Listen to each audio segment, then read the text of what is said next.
يا أيها الذين آمنوا لا تتخذوا عدوي وعدوكم أولياء تلقون إليهم بالمودة وقد كفروا بما جاءكم من الحق يخرجون الرسول وإياكم أن تؤمنوا بالله ربكم إن كنتم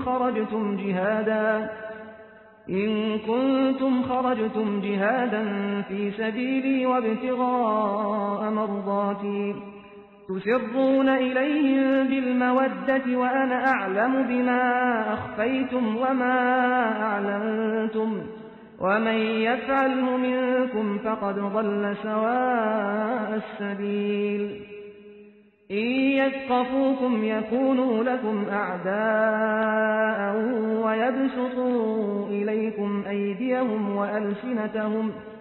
ويبسطوا إليكم أيديهم وألسنتهم بالسوء وودوا لو تكفرون لن تنفعكم أرحامكم ولا أولادكم يوم القيامة يفصل بينكم والله بما تعملون بصير قد كانت لكم أسوة حسنة في إبراهيم والذين معه إذ قالوا لقومهم إنا براء منكم ومما تعبدون من دون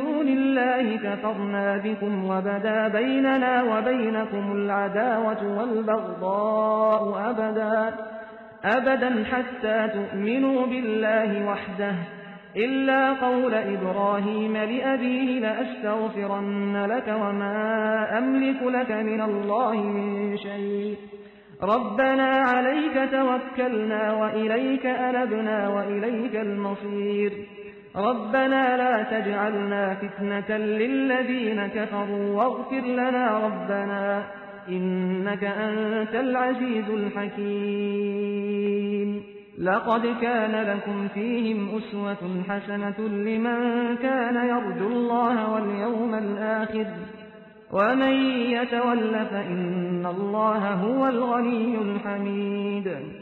Sura Al-Muntahana. Ang babaeng susuriin sa ngalan ng Ala, ang mahabagin, ang maawain. O kayong mananampalataya, huwag ninyong ituring ang aking mga kaaway at inyong mga kaaway bilang mga kaibigan. Maari bang kayo ay magpamala sa kanila ng pagmamahal, samantalang sila ay nagtakwil sa katotohanang dumating sa inyo, at nagtaboy sa sugo, at sa inyo ng dahil lamang sa inyong pananampalataya sa ala, sa siya ninyong Raab. Kung kayo ay naparito, upang magsikhay sa aking landas, at hanapin ang aking mabuting kasiyahan, sa makatuwid, huwag kayong magpamalas ng pakikipagkaibigan sa kanila. Inyong inililihim ang pakikipagkaibigan sa kanila, samantalang aking nababatid ng ganap kung ano ang inyong inililihim at kung ano ang inyong inihahayag. At sino man sa inyo ang gumawa ng gayon, tunay na siya ay naligaw mula sa tuwid na landas. Kung magawa man nilang kayo ay mapangimbabawan, sila ay mag-aasa sa inyo bilang inyong mga kaaway. At kanilang iuunat ang kanilang mga bisig at kanilang mga dila laban sa inyo ng may kasamaan. At sila ay magnanasang kayo ay magtakwil. Walang kapakinabangan. Ang inyong mga kamag-anak at maging ang inyong mga anak sa araw ng pagkabuhay muli. Siya ang maghahatol sa pagitan ninyo at ang ala ang ganap na nakakikita sa lahat ng inyong mga ginagawa.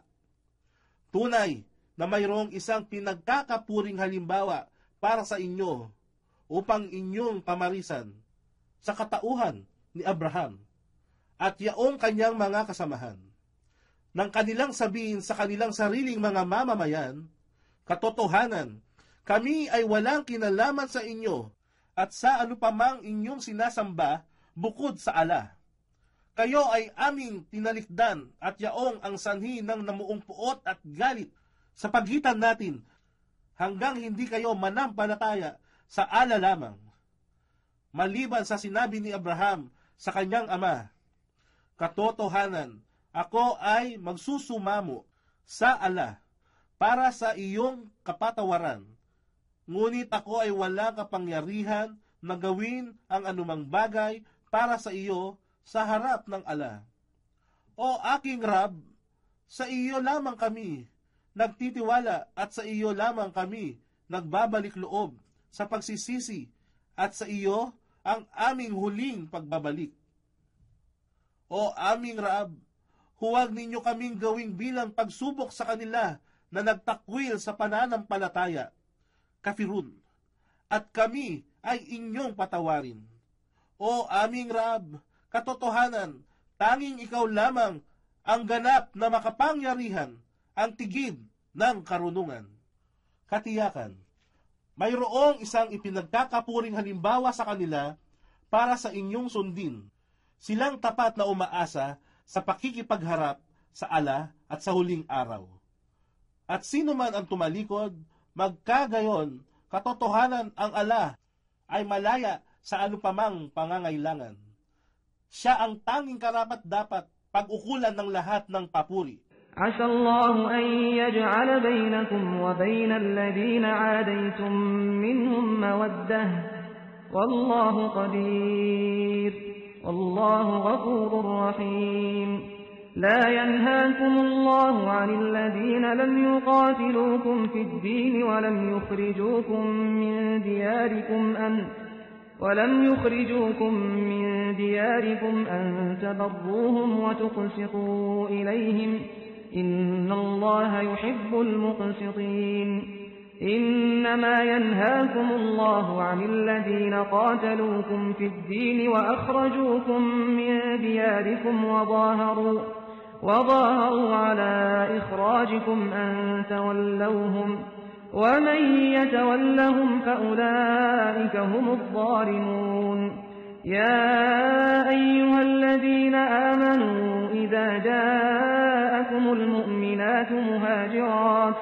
إذا جاءكم المؤمنات مهاجرات فامتحنوهن الله أعلم بإيمانهن فإن علمتموهن مؤمنات فلا ترجعوهن إلى الكفار لا هن حل لهم ولا هم يحلون لهن وآتوهم ما أنفقوا ولا جناح عليكم أن تنكحوهن إذا آتيتموهن أجورهن ولا تمسكوا بعصم الكوافر واسألوا ما أنفقتم وليسألوا ما أنفقوا ذلكم حكم الله يحكم بينكم والله عليم حكيم وإن فاتكم شيء من أزواجكم إلى الكفار فعاقبتم فآتوا الذين ذهبت أزواجهم مثل ما أنفقوا واتقوا الله الذي أنتم به مؤمنون يا أيها النبي إذا جاءك المؤمنات يبايعنك على أن لا يشركن بالله شيئا ولا يسرقن ولا يزنين ولا يقتلن أولادهن ولا يأتين ببهتان يفترينه بين أيديهن وأرجلهن ولا يعصينك في معروف فبايعهن واستغفر لهن الله إن الله غفور رحيم يا أيها الذين آمنوا لا تتولوا قوما غضب الله عليهم قد يئسوا من الآخرة كما يئس الكفار من أصحاب القبور.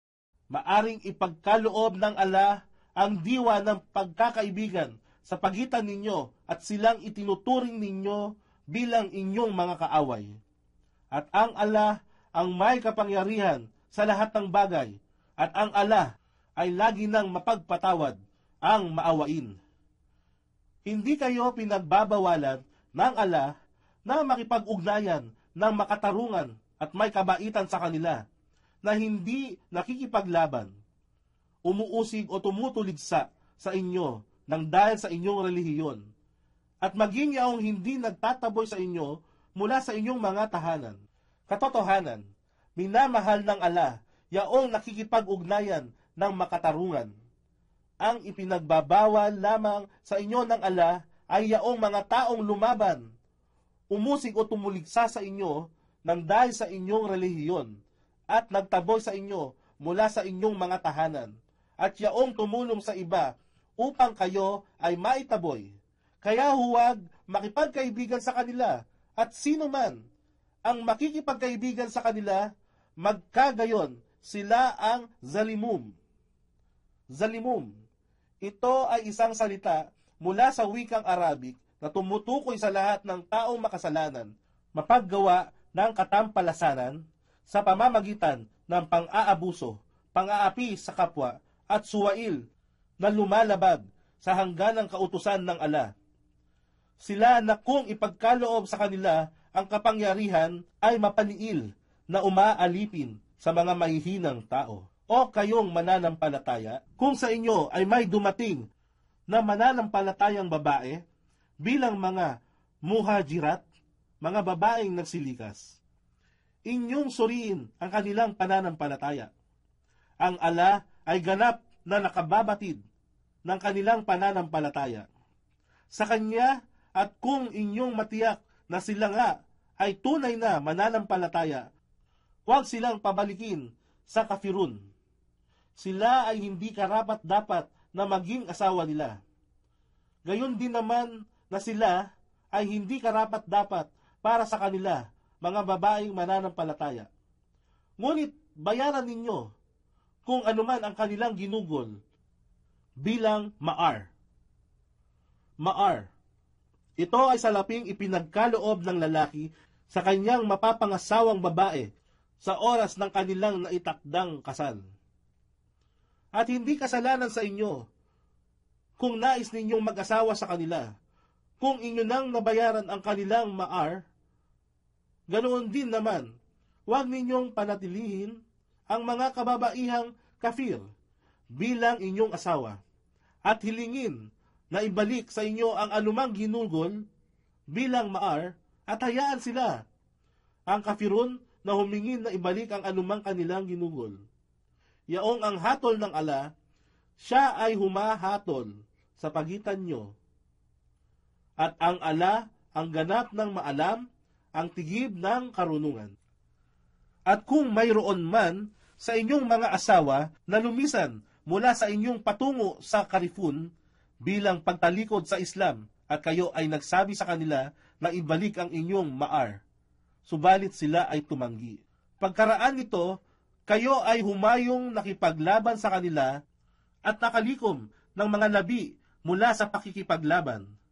Sa makatuwid, bigyan mula sa nalikom na yaman yaong ang kanilang asawa ay lumisan, katumbas ng halagang ginugol nila sa kanilang asawa bilang ma'ar, at matakot sa ala na siya ninyong pinananampalatayanan. O propeta, kung ang mga mananampalatayang babae ay magsilapit sa inyo upang magbigay ng bai'a, panunumpa at pangako, na sila ay hindi magtatambal ng anupaman sa pagsamba sa ala, na sila ay hindi magnanakaw, na sila ay hindi magkakasala ng pakikiapid, na sila ay hindi papatay ng kanilang mga anak, na sila ay hindi magsasalita ng anumang paninirang puri na naglalayong maglubid ng mga kasinungalingan, at sila ay hindi susuway sa iyong pinag-uutos. Magkagayon, iyong tanggapin ang kanilang bai'a, panunumpa at pangako, at magsumamo sa ala para sa kanilang kapatawaran. Katotohanan, ang ala ay lagi nang mapagpatawad ang maawain. O kayong mananampalataya, huwag ninyong ituring bilang mga kaibigan ang mga taong umani ng puot ng ala. Katiyakan, sila ay nawalan ng anumang pagpapala sa kabilang buhay, katulad ng kawalan din ng mga kafir na nakabaon sa kanilang libingan sa pag-aakalang sila ay hindi muling bubuhayin sa araw ng pagkabuhay muli.